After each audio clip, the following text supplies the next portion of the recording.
నమస్తే మెట్రో ఉదయం న్యూస్ కి స్వాగతం. లక్షేటిపేట పట్టణంలోని హోటల్, ఫాస్ట్ ఫుడ్, పానీపూరి సెంటర్లు, వైన్స్ పర్మిట్ రూములలో సివిల్ సప్లై అధికారులు ఆకస్మికంగా దాడులు నిర్వహించారు. గృహ వినియోగదారులకు ఉపయోగపడాల్సిన గ్యాస్ సిలిండర్లను వాణిజ్య అవసరాలకు ఉపయోగిస్తున్నట్లు వారు గుర్తించారు.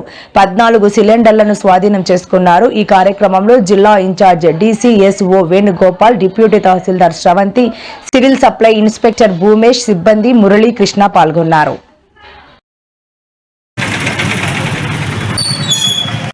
చికెన్కి వచ్చినట్టు ఒక ఫోన్ అయింది.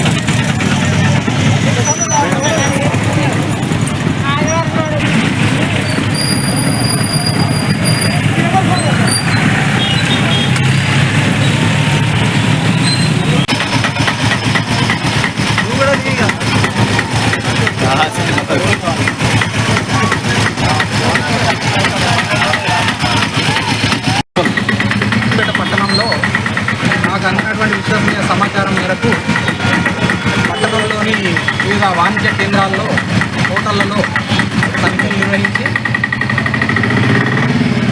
డొమెస్టిక్ సిలిండర్లు కమర్షియల్ స్థలాల్లో, వాణిజ్య స్థలాల్లో వాడుతున్న వాటిని సీజ్ చేయడం జరిగింది. 10 స్థలాల్లో 14 సిలిండర్లు సీజ్ చేయడం జరిగింది. మా పౌర సరఫరాల శాఖకు అందినటువంటి విశ్వసనీయ సమాచారం మేరకు లక్షేటిపేట పట్టణంలో వివిధ వాణిజ్య కేంద్రాలు, హోటళ్లలో తనిఖీలు నిర్వహించి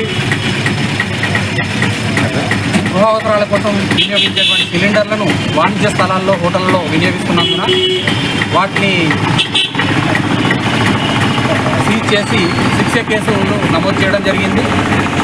ఇంకా ఇదే విధంగా ఎక్కడైనా మన గృహ అవసరాలకు వినియోగించేటువంటి డొమెస్టిక్ సిలిండర్లను వాణిజ్య అవసరాలకు ఇట్లా వినియోగించినట్లయితే కఠిన చర్యలు తీసుకుంటామని చెప్పి తెలియజేస్తుంది.